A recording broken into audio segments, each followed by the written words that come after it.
এরপর আসি হচ্ছে সাধারণ জ্ঞান। সাধারণ জ্ঞানের অনেক বেশি সিলেবাস ভাস্ট।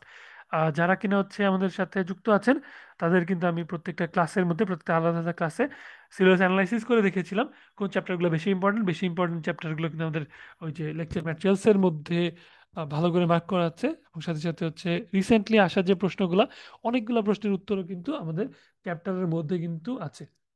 ওকে, বাংলা বিষয়াবলীতে হয়তো মার্কিং করা নাই, কিন্তু আন্তর্জাতিক বিষয়াবলীতে রিসেন্ট কোয়েশ্চেন গুলো কিন্তু মার্কিং করা। এবং যেখানে এই পার্টে কিন্তু আসলে কোয়েশ্চেন কি হয়, কোয়েশ্চেন হচ্ছে 3 মার্কের কোয়েশ্চেন হয়, 5 মার্কের কোয়েশ্চেন হয়, 3 বা 5 মার্কের কোয়েশ্চেন হয়। 3 মার্কের কোয়েশ্চেন হইলে কয়টা দিবে?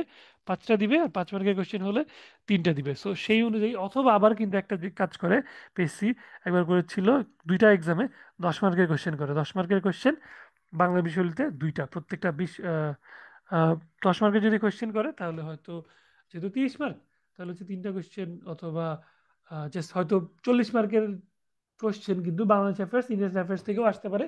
তখন যেটা হয়, বাংলাদেশ অ্যাফেয়ার্স থেকে 20 মার্ক আসে, ইন্টারন্যাশনাল অ্যাফেয়ার্স থেকে 20 মার্ক আসে।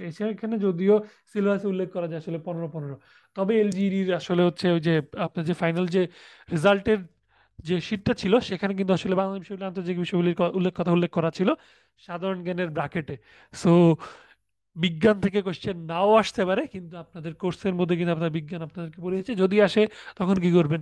নাও আসতে পারে। যদি না আসে, এমনও হতে পারে যে বাংলাদেশ বিষয়গুলি থেকে 10 মার্কে 2টা কোশ্চেন আসছে, 10 মার্কে 2টা কোশ্চেন 20 মার্ক, 20 মার্ক করে, এমন হতে পারে। তো 10 মার্কে আমাদের এক্সাম গুলোতে কিন্তু আমি এই জন্য 3 মার্কের কোশ্চেন যেমন রেখেছি, 5 মার্কের কোশ্চেন রেখেছিলাম, 10 মার্কের কোশ্চেনও কিন্তু আছে। এবং 10 মার্কের কোশ্চেনে কিন্তু আপনারা স্ট্রাগল করেছেন সবচেয়ে বেশি। সো এটাও মাথায় রাখবেন। সেজন্য আপনাদের এখন তাহলে সময়ের বন্টনটা কেমন হবে বাংলা বিষয়গুলিতে? যেহেতু আপনার 15 মার্ক, 15 মার্কের জন্য আপনার হচ্ছে 10 মার্কের জন্য 12 মিনিট, 15 মার্কের জন্য আপনার থাকবে হচ্ছে, 15 মার্কের জন্য 18 মিনিট টোটাল। ওকে, সো আপনার যদি 2 মার্কের প্রশ্ন হচ্ছে বিজ্ঞানে আসে, সেটার জন্য 3.5 মিনিট। 2 মার্কের প্রশ্ন, তাইলে হচ্ছে 2 মার্কের প্রশ্নের জন্য হচ্ছে আপনি 3.5 মিনিট করে নিতে পারেন।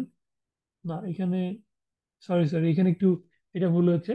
2 মার্কের জন্য হচ্ছে 3.5 মিনিট, অ্যাকচুয়ালি 2.5 মিনিট। সর্বোচ্চ আপনি 2.5 মিনিট দিতে পারবেন। 3 মার্কের জন্য 4.5 মিনিট, এটাও একটু, আই থিঙ্ক এটা হচ্ছে 3.5 মিনিট হবে, এটা 3.5 মিনিট। আর 5 মার্কের জন্য 6 মিনিট। ওকে, দুঃখিত এই প্রিন্টিং মিস্টেকটার জন্য। 2 মার্কের জন্য আপনি 2.5 মিনিট দিতে পারবেন, 3 মার্কের জন্য 3.5 মিনিট, 5 মার্কের জন্য তো আগেই বলেছি। সিমিলারলি বাংলা বিষয় বলি যে 15 মার্ক, তার জন্য হচ্ছে আপনি নিতে পারবেন 18 মিনিট, ওই রচনার মতো। এইখানকার 5টা কোয়েশ্চেন রচনার ইকুইভ্যালেন্ট কিন্তু। তো রচনাতে যদি 5 থেকে 6টা পয়েন্ট লিখেন, বাংলা বিষয়গুলির আনসারগুলো কিন্তু ওরকমই হবে আসলে। স্যার, আন্তর্জাতিক বিষয়গুলির জন্য 18 মিনিট, সেটা হচ্ছে 151 থেকে 2টা 12 পর্যন্ত লিখে। আর বিজ্ঞানের জন্য আমাদের থাকবে 10 মার্ক, যেহেতু আছে এখানে 12 মিনিট। দেখেন 2টা 24 নাগাদ যেন আপনার 3টা পার্ট ক্লোজ করা হয়ে যায়। ওকে, 3টা পার্ট যেন ক্লোজ করা হয়ে যায়, যাতে আপনার কাছে যেন টেকনিক্যালের জন্য, টেকনিক্যাল যে পার্টটা, সিভিল ইঞ্জিনিয়ারিং যে পার্টটা, সেই পার্টটা আনসার করার জন্য আপনার জন্য হাতে সময় থাকে 80 মার্কের জন্য যে 96 মিনিট। 2টা 25 থেকে শুরু করে 4টা পর্যন্ত আপনি সিভিল ইঞ্জিনিয়ারিং আনসার করবেন। তো আমি যে টাইমলাইনটা বললাম, সেটা যদি আপনি ফলো করতে পারেন, তাহলে খুবই ইজিলি আপনি সবগুলো কিছু লিখে প্রপারলি কিন্তু আবার রিভিশনও দিতে পারবেন।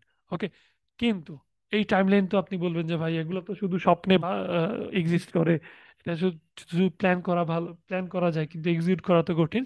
আমি মানছি এক্সিকিউট করা কঠিন। এই জন্য কি করবেন, আমি যে টাইমলাইন দিয়েছি সেখান থেকে আরো আরো কনজারভেটিভ টাইমলাইন করবেন। এখানে আমি একটা 54 করেছি, আপনি হচ্ছে টাইমলাইন, আপনার টার্গেট আরো কম হওয়া উচিত। তো যদি আপনি চিন্তা করেন একটা কোয়েশ্চেন 10 মিনিটে লিখবেন, তাহলে কিন্তু আসলে রিয়েলিটিতে দেখা যায় যে এটা আপনি 12 মিনিটে লিখতে পারছেন। সো শুরু থেকে আসলে কিন্তু কি করা উচিত, আপনার সময়টা কম ধরে নেওয়া উচিত। কিন্তু আমি এখানে 240 মিনিটের অ্যালোকেশনে দেখালাম, এটা যদি আপনি ফলো করেন, আপনি ইনশাল্লাহ ভালো করে ইয়া শেষ করতে পারবেন। এবার আসি হচ্ছে আপনার, আহ, একটু আমি রিক্যাপ দিই। বাংলার জন্য যে আইটেমগুলো আছে, সেগুলো আপনি কোথা থেকে পড়বেন? সারাংশ সারমর্ম আমাদের ম্যাটেরিয়ালস আছে, ম্যাটেরিয়ালস থেকে দেখবেন। পত্র লিখনও, এগুলো ইউজুয়ালি কমন পড়ে বা পড়ে না। পত্র লিখন কমন বা কমন পড়ে বা পড়ে না, সারাংশ সারমর্ম কিন্তু কমন পড়ে। সারাংশ সারমর্ম খুবই ভালো করে দেখে যাবেন, এটা কিন্তু কমন পড়ে। পত্র লিখনে কমন পড়ে বা পড়ে না। আর ট্রান্সলেশনের জন্য কমন পড়া না পড়া আসলে তেমন একটা ম্যাটার করে না। এই ব্যাকরণের বেলায়, ব্যাকরণে কিন্তু আমাদের ড্রাইভ ফোল্ডারের মধ্যে পিএসসি যে রিসেন্ট কোশ্চেনগুলো, সেগুলো কিন্তু আপলোড করা আছে। রিসেন্ট কোশ্চেনগুলো থেকে দেখবেন। ব্যাকরণের ক্ষেত্রে আসলে অনেক ওয়াইড রেঞ্জ অফ কোয়েশ্চেন করছে ব্যাকরণের ক্ষেত্রে, 5টা কোয়েশ্চেন দেয় অথবা হচ্ছে 2টা কোয়েশ্চেন দেয়, 2টা কোয়েশ্চেন কিন্তু 5 রাখে, 5টা কোয়েশ্চেন কিন্তু 2 রাখে, এক এক রকমের আইটেম করে। সো মোস্টলি দেখা যায় যে এক কথায় প্রকাশ, তারপর বাগধারা, এগুলো একটা কমন প্যাটার্ন থাকে, এবং ইদানিং হচ্ছে প্রতিশব্দ অনেক বেশি দেওয়া শুরু করেছে। সো সবকিছুরই তো আমাদের ম্যাটেরিয়ালস দেওয়া আছে, সে ম্যাটেরিয়ালস দেখবেন। আর রচনার বেলায় অনেকগুলো রচনা হচ্ছে আমি লিখে দিয়েছি, সেগুলো প্যাটার্ন আসলে ফলো করবেন, এবং সাজেশনের যে রচনাগুলো সেগুলো আপনি বাসা থেকে দেখেন, পুরোটা পড়ে না গেলে আপনার হিন্ট রেডি করে যাবেন। ওকে, তবে একটা জিনিস আমি একটু বলে রাখি, রচনার ক্ষেত্রে আপনি প্লিজ আশা করেন না যে কমন পড়বে। ইউজুয়ালি পিএসসি যে রিটেন নেয়, রচনা কমন পায় না। এই রচনা একদম নিজের মাথা থেকে আসলে লিখতে হবে। কাছাকাছি হয়তো আইটেম পাবেন, যেমন টেকনোলজি রিলেটেড যদি রচনা আসে তাহলে আপনার কাছাকাছি চলে যায়, বাট অন্যান্য ক্ষেত্রে দেখা যায় যে ইউজুয়ালি টপিকগুলো একটু অন্যরকম থাকে। একটা টপিক যেমন আমি ওই ড্রাইভ ফোল্ডারে দেখালাম যে যুদ্ধ, শান্তি ও ক্ষুধা, এরকম টপিক তো আসলে হচ্ছে ইউজুয়ালি আপনি পেপারে পড়েন বা নর্মালি শুনেন, সেগুলোকে কিন্তু হচ্ছে গুছিয়ে 18 মিনিটে লিখে নিয়ে আসতে হবে। সো রচনা লেখাটা is Gaana B A challenge এইখানে আমি মনে করবো। সো রচনা লেখাটা শুরুতেই আপনি শেষের জন্য রেখে দিয়েন না, কারণ টপিক যদি কমন না পড়ে আপনি 10 মিনিটের মধ্যে কিন্তু কভার করতে পারবেন না। কিন্তু আপনার মাথা যদি ঠান্ডা থাকে, একটা আনকমন রচনা হলেও, এই জন্য আমি বলছি যে বাংলা শুরুতে আনসার করে দিবেন। রচনা 4 পৃষ্ঠা, 4 থেকে 5 পৃষ্ঠা টার্গেট রাখবেন, এর চেয়ে বেশি যাবেন না। তাহলে এর মধ্যে লিখে দিয়ে শেষ করে দিবেন। এখন এগুলো পড়বেন কোথা থেকে? ওই যে আমাদের ম্যাটেরিয়ালস এর ফলো করবেন, এবং এছাড়া হচ্ছে হিন্ট গুলা যে আমি সাজেশন দিয়েছি, হিন্ট গুলো হচ্ছে বাসা থেকে রেডি করে নিয়ে যাবেন, যে এই রচনায় আমি 5 থেকে 6টা হিন্ট ইউজ করব, মানে ভূমিকার উপসংহার থাকি মাঝখানে কোন কোন টপিক কি কি দিবেন।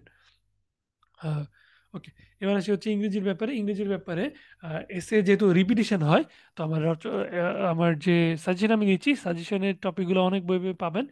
এছাড়াও হচ্ছে ইউজুয়ালি দেখা যায় যে আপনারা এডুরেলে পড়েন, বা কিছু এসে আমিও আসলে আপনাদের যেহেতু ডেট দিয়ে দিয়েছে, কিছু এসে আমার লিখে দেওয়ার প্ল্যান আছে, যে এসেগুলো ইউজুয়ালি আমি স্টার মার্ক করে দিয়ে নিচ্ছি, কিন্তু 5 থেকে 6টা স্টার মার্ক এসে কিন্তু হচ্ছে আমার সাজেশনের মধ্যে আছে। আমি অবশ্যই ওই 5 থেকে 6টা স্টার মার্ক করে এসে আপনাদের লিখে দিব। তো এখান থেকে আপনারা দেখে যাবেন, এসে কমন পড়ার কিন্তু চান্স আছে। লেটার কমন পড়বে না। লেটার হচ্ছে আপনাকে ফরম্যাট কিন্তু হচ্ছে এই আমাদের যে ম্যাটেরিয়ালস, এই ম্যাটেরিয়ালসের ফরম্যাট ফলো করে যদি লিখতে পারেন, মাথায় রাখবেন লেটারের বেলায় আপনি মেন বডিটা তেমন একটা লিখতে পারবেন না। কারণ ইউজুয়ালি আমাদের বিশেষ লিখিত পরীক্ষায় একটা লেটার লিখতে দেয় 18 মিনিট, বাট এখানে আপনি পাচ্ছেন 7 থেকে 8 মিনিট, তাও অন্য অন্য পার্ট থেকে মার্ক নাম্বার সময় হচ্ছে ধার করে। সো এখানে লেটারের মধ্যে আপনি বেশি কিছু লেখে উড়ায় ফেলবেন, এটা চিন্তা করিয়েন না। লেটার আপনি ফর্মেট ঠিক রাখাটাই মেইন কথা, এবং হচ্ছে লেটার একটু ভালো করে পড়বেন, কি চেয়েছে ওই জিনিসগুলো টাচ করে 7 থেকে 8 মিনিটের মধ্যে ছেড়ে দিবেন। এরপর হচ্ছে প্যাসেজ রাইটিং, অনেকগুলো প্যাসেজ রাইটিং কিন্তু আমাদের ম্যাটেরিয়ালসের মধ্যে আছে। সো এর বাইরে, ম্যাটেরিয়ালসের বাইরে দেখার দরকার নেই। আর গ্রামারের ব্যাপার আপনার বিশেষ প্রিলির জন্য বা হচ্ছে এলজিডি প্রিলির জন্য যেসব গ্রামার পড়েছেন, ইউজুয়ালি সেসব গ্রামারই আসে। গ্রামারের অনেক টপিক ও ফ্রেজেস এন্ড ইডিয়মস আমাদের ম্যাটেরিয়ালসের মধ্যে আছে, সেগুলা দেখে নেবেন। ওকে, এছাড়া হচ্ছে বাংলা বিষয়গুলি, আন্তর্জাতিক বিষয়গুলির ক্ষেত্রে পিএসসি খুবই অ্যাব্রাপ্ট প্যাটার্নের কোয়েশ্চেন করে, দেখা যায় যে জ্ঞানমূলক কোয়েশ্চেনও আসে অথবা ডেসক্রিপটিভ আসে। জ্ঞানমূলক কোয়েশ্চেনের জন্য আপনারা যে আহ, সাম্প্রতিক হাইলাইট যে বইগুলা বের হয় সেখান থেকে, বা যে সবচেয়ে প্রচলিত যে বই বই সেটা একটা কিনে নেবেন। আহ, তাহলে হচ্ছে যে রিসেন্ট কোয়েশ্চেনগুলো এবং সেগুলো পেরে যাবেন। এছাড়াও সংবিধান থেকে যে মৌলিক প্রশ্নগুলো আসে, সংবিধান রিলেটেড যে জ্ঞানমূলক জিনিসগুলো, সংবিধানের অনুচ্ছেদ সংখ্যা, তারপর হচ্ছে সংবিধান প্রবর্তন প্রবর্তনের সময় যে সংবিধান প্রণয়ন কমিটি ছিল, সেই কমিটির সদস্য সংখ্যা, মহিলা সদস্য কারা ছিল, সংবিধানের যে বেসিক যে কোশ্চেনগুলো সেগুলো অবশ্যই জেনে থাকবেন। সাথে সাথে মৌলিক অধিকারগুলো, এগুলো হচ্ছে চলে আসতে পারে। এছাড়া বাংলাদেশের ভৌগোলিক অবস্থা, কৃষি, প্রাকৃতিক খনিজ সম্পদ, এগুলা থেকে কিন্তু ডেসক্রিপটিভ কোয়েশ্চেন আসে। আমাদের ম্যাটেরিয়ালসের মধ্যে অনেক ডেসক্রিপটিভ কোয়েশ্চেন আসলে দেওয়া আছে, সেগুলো পড়ে নেবেন। ইন্টারন্যাশনাল অ্যাফেয়ার্সের ক্ষেত্রে মেজর যে চ্যাপ্টারগুলো, বাংলাদেশের পররাষ্ট্রনীতি এবং সাম্প্রতিক বিষয়গুলো, সেখান থেকে অনেক ডেসক্রিপটিভ জিনিস, মেন রিসেন্ট কোয়েশ্চেন সলভ করে দেওয়া আছে এগুলো। আর হচ্ছে বিজ্ঞান ও প্রযুক্তির জন্য, বিজ্ঞান ও প্রযুক্তি এখন একটু কম পড়লে আসলে হবে, কারণ যেহেতু এলজিডির মেইন ইয়াতে ছিল, রেজাল্টের শিটে ছিল যে হয়তো বিজ্ঞান নাও আসতে পারে, বিজ্ঞান নিয়ে তেমন একটা সময় দেওয়ার দরকার নেই, বাট আমাদের ম্যাটেরিয়ালসগুলো হচ্ছে দেখে নেবেন।